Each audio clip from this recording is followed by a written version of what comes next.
गीता अध्याय 16 श्लोक 6 द्वौ भूतसर्गौ लोकेऽस्मिन् दैव आसुर एव च दैवो विस्तरशः प्रोक्त आसुरं पार्थ मे शृणु.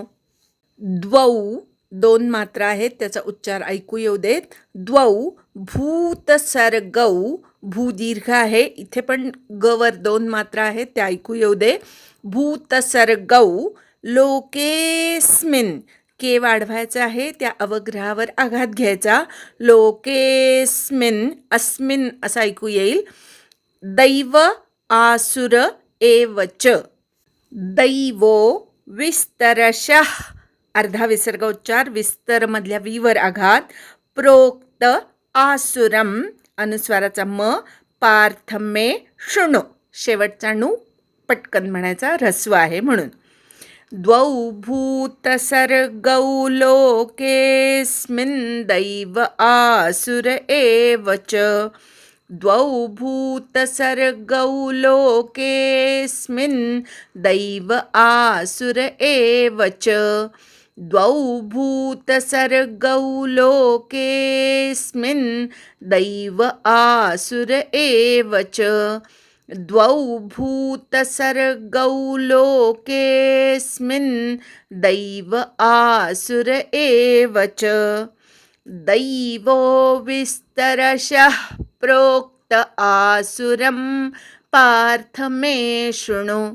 दैवो विस्तरशः प्रोक्त आसुरं पार्थ मे शृणु.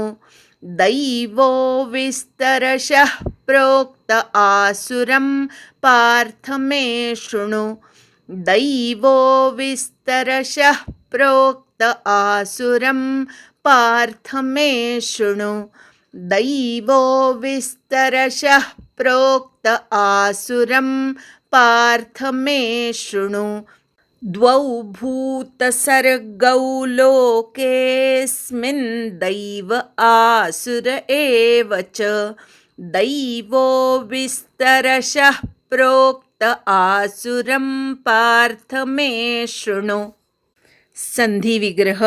द्वौ भूतसर्गौ लोके अस्मिन् दैवः आसुरः एव च दैवः विस्तरशः प्रोक्तः आसुरं पार्थ मे शृणु. द्वौ म्हणजे दोन, भूतसर्गौ म्हणजे भूतमात्रांच्या सृष्टीमध्ये दोन प्रकारचे मनुष्य समुदाय, लोके म्हणजे लोकामध्ये, अस्मिन म्हणजे ह्या, दैवः म्हणजे दैवी प्रकृती, आसुरः म्हणजे आसुरी प्रकृती, एव म्हणजे च म्हणजे आणि, दैवः म्हणजे दैवी प्रकृती, विस्तरशः म्हणजे विस्ताराने, प्रोक्तः म्हणजे सांगितली, आसुरम म्हणजे आसुरी प्रकृती, पार्थ हे पार्था, हे पार्थासाठी संबोधन आहे, अर्जुनासाठी, पृथापुत्र अर्जुन, मे म्हणजे माझ्याकडून, शृणु म्हणजे तू ऐक. भूतसर्गौ हा सामासिक शब्द आहे, भूतानां सर्गः. भूतसर्गः षष्ठी तत्पुरुष समास आहे. अन्वय. हे पार्थ, अस्मिन् लोके भूतसर्गौ द्वौ एव दैवः च आसुरः दैवः विस्तरशः प्रोक्ता आसुरं मे शृणु. हे पृथापुत्र अर्जुना, ह्या लोकात भूतांची सृष्टी म्हणजे मनुष्य समुदाय दोनच प्रकारचे आहेत, दैवी प्रकृती असणारा आणि आसुरी प्रकृती असणारा. दैवी प्रकृती विस्तारपूर्वक सांगितली गेली आहे. आता आसुरी प्रकृतीबद्दल माझ्याकडून तू ऐक. या श्लोकामध्ये भगवंत सांगतात की आत्तापर्यंत दैवी प्रकृतीबद्दल तुला विस्ताराने सांगितलेलं आहे. या अध्यायाच्या सुरुवातीचे 3 श्लोक हे दैवी गुणांबद्दलच आलेले आहेत. त्याचप्रमाणे दुसऱ्या अध्यायामध्ये स्थितप्रज्ञ लक्षण सांगताना, 4थ्या अध्यायामध्ये ज्ञानोत्तर व्यक्तीची लक्षणं सांगताना किंवा 6व्या अध्यायामध्ये योग्याची लक्षणं सांगताना, 9व्या आणि 12व्या अध्यायामध्ये भक्तोत्तमाची लक्षणं सांगताना, त्याचप्रमाणे 10व्या अध्यायामध्ये भूतांचे भाव सांगताना आणि 13व्या अध्यायामध्ये ज्ञानलक्षणं सांगताना भगवंताने दैवी संपत्तीबद्दल खूप विस्तारपूर्वक सांगितलेलं आहे. ज्ञानाची लक्षणं सांगताना सुद्धा भगवंतानी दैवी गुणच सांगितलेले आहेत. म्हणून या श्लोकामध्ये भगवंत म्हणतात की दैवी संपत्ती जी आहे त्याबद्दल आत्तापर्यंत मी विस्ताराने सांगितलेलं आहे. पण आत्तापर्यंत जो विषय सखोलपणे बोलला गेला नाही तो विषय म्हणजे आसुरी संपत्तीबद्दल. 9व्या अध्यायामध्ये भगवंतांनी थोडासा उल्लेख केला की नराधम असणारे आसुरी आणि राक्षसी प्रवृत्तीचे लोक मला भजत नाहीत, असा 9व्या अध्यायात नुसता उल्लेख आला. पण तिथे काही भगवंतांनी विस्ताराने आसुरी संपत्ती सांगितली नाही. आसुरी संपत्ती त्यागार्थ बोलली गेली आहे. जशी मूर्ख लक्षणं समर्थांनी त्यागार्थ सांगितलेली आहेत, तशी आसुरी संपत्ती जर आपल्यामध्ये कुठे थोडीफार दिसली तर तिचा त्याग करावा, ह्यासाठी भगवंताने या 16व्या अध्यायामध्ये आसुरी संपत्तीचा विस्तार सांगितलेला आहे. 4थ्या श्लोकामध्ये थोडक्यामध्ये आसुरी संपत्ती सांगितली की दंभो दर्पोभिमानश्च क्रोधः पारुष्यमेव च अज्ञाने चाभिजातस्य पार्थ संपदम आसुरीम. पण हे जे 7 दुर्गुण आहेत त्या 7 दुर्गुणांमुळे मनुष्य किती अधम प्रकारची कृत्य करतो ते भगवंत इथून पुढे आपल्याला विस्ताराने सांगणार आहेत. या श्लोकामध्ये भगवंताचं मुख्यत्वे सांगणं आहे की मनुष्य हा एकतर दैवी गुणांनी युक्त असेल किंवा आसुरी गुणांनी युक्त असेल. ह्या 2च प्रकारची माणसं ह्या लोकी आपल्याला बघायला मिळतात. ह्याच्यापेक्षा तिसरा अजून काहीही प्रकार नाही. खरं तर अर्जुनाला हे आसुरी संपत्तीचं वर्णन करायची काही आवश्यकताच नाही आहे, कारण भगवंतानीच सांगितलंय की तू शोक करू नकोस, तू दैवी गुणांमध्ये उत्पन्न झालेला आहेस. तरीसुद्धा भगवंत इथे आसुरी संपत्ती विस्ताराने सांगतायत.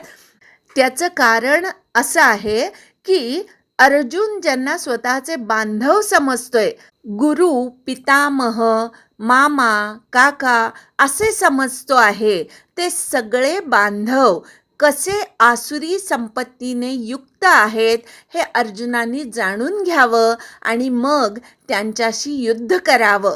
ह्यासाठी जर एखादी व्यक्ती केवळ नातेवाईक आहे पण तिच्यामध्ये जर आपल्याला अनेक आसुरी गुण दिसले तर आपण सहजपणे त्या आसुरी गुणांकडे दुर्लक्ष करतो. क्रोध हा मुख्य गुण सांगितलेला आहे आसुरी गुणांपैकी. अभिमान, दंभ, पारुष्य म्हणजे कठोरपणा, हे कितीतरी दुर्गुण आपल्याला आपल्या माणसांमध्ये सुद्धा दिसतात. पण केवळ तो आपला माणूस आहे म्हणून आपण त्याच्या त्या दुर्गुणांकडे दुर्लक्ष करतो. कित्येक वेळा आपल्याला आपल्यामध्ये सुद्धा हे आसुरी दुर्गुण दिसतात, पण केवळ मग आपणच आपल्या कृतीचं समर्थन करतो. असं करू नये. यासाठी आणि बांधव असले तरीसुद्धा त्यांनी जर आसुरी वृत्ती अंगीकारली असेल तर त्यांना शासन करणं हे अर्जुनाचं क्षत्रिय ह्या नात्याने कर्तव्य आहे. भगवंताने जसं त्याचा मामा असून सुद्धा कंस आसुरी वृत्तीने वागत होता तर त्याला मृत्यूदंड दिला, त्याप्रमाणे अर्जुनाने सुद्धा स्वतःचे बांधव आसुरी वृत्तीचे आहेत हे आधी ओळखावं आणि त्यांना योग्य ते शासन करावं. ह्यासाठी हा 16वा अध्याय भगवंतानी विस्ताराने सांगितलेला आहे. आणि इथे जी काही आसुरी लक्षणं सांगितलेली आहेत ती आपल्याला दुर्योधनादी भावंडांच्या ठिकाणी अगदी ठासून भरलेली दिसून येतात. पितामह भीष्मांनी घेतलेली प्रतिज्ञा की मी कुरुच्या गादीशी एकनिष्ठ राहील, ही प्रतिज्ञा किंवा या प्रतिज्ञेचा अहंकार त्यांना पांडवांच्या विरुद्ध युद्ध करायला उभं करतोय. अर्थातच एखादी प्रतिज्ञासुद्धा जर समाजाचं अनहित करणारी असेल तर ती मोडली पाहिजे, हे स्वतः भगवंतानी युद्धाच्या वेळेस दाखवून दिलेलं आहे. न धरी शस्त्र करी असं भगवंतानी सांगितलं होतं. मी युद्धामध्ये शस्त्र घेणार नाही. पण भीष्माचार्य जेव्हा युद्धामध्ये हरेनात तेव्हा भगवंताने युद्धभूमीत पडलेलं रथाचं एक चाक उचलून ते भीष्माचार्यांवर धावून गेले होते. म्हणजे साक्षात भगवंताने सुद्धा स्वतःची प्रतिज्ञा प्रसंगी मोडली होती.